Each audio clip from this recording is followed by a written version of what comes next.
दुनिया भर में ग्लोबल वार्मिंग और उसके परिणामों को कम करने के उपायों पर बहस जारी है। जलवायु परिवर्तन की वजह से बढ़ते प्राकृतिक आपदा और पृथ्वी के बढ़ते तापमान पर भी चर्चा चल रही है।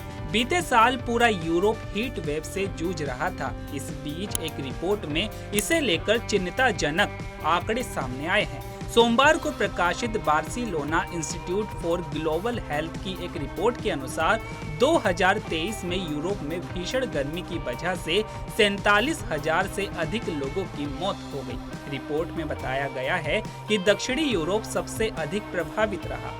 मीडिया रिपोर्ट के मुताबिक Barcelona institute for global health की यह रिपोर्ट सोमवार को प्रकाशित हुई है। इसमें 2023 में यूरोप में भीषण गर्मी के कारण 47,000 से अधिक लोगों की जान जाने का अनुमान लगाया गया।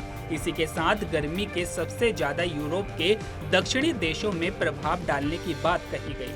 वहीं ये भी बताया गया कि यदि पिछले 20 वर्षों में लोगों को बढ़ते तापमान के अनुकूल बनाने के लिए पूर्व चेतावनी प्रणाली और स्वास्थ्य सेवा में सुधार जैसे उपाय नहीं किए गए होते तो 2023 में मरने वालों की संख्या 80% अधिक होती।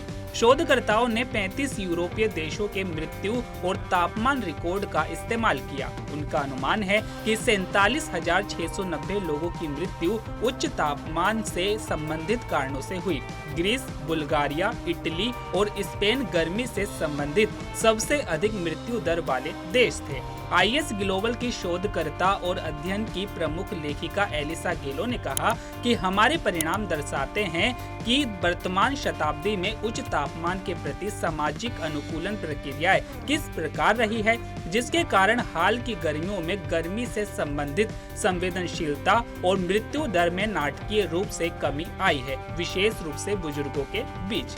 वहीं बात करें 2023 की तो ये दुनिया का सबसे गर्म साल रहा। इस रिपोर्ट में बताया गया है कि यूरोप सबसे तेज गति से गर्म रहा है और यहाँ के लोग तीव्र गर्मी से बचने वाले स्वास्थ्य जोखिमों का सामना कर रहे हैं। हालांकि स्पेनिश शोध केंद्र की रिपोर्ट के मुताबिक 2023 में मरने वालों की संख्या पिछले साल के अनुमानित 60,000 मौतों के आंकड़े से कम है।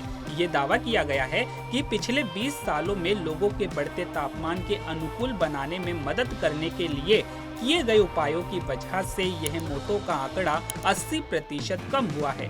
इन उपायों में वार्निंग सिस्टम और स्वास्थ्य सेवा में सुधार शामिल है। तो अभी के लिए केवल इतना ही। ऐसे ही तमाम खबरों के लिए बने रहिए punjabkesari.com पर। नमस्कार।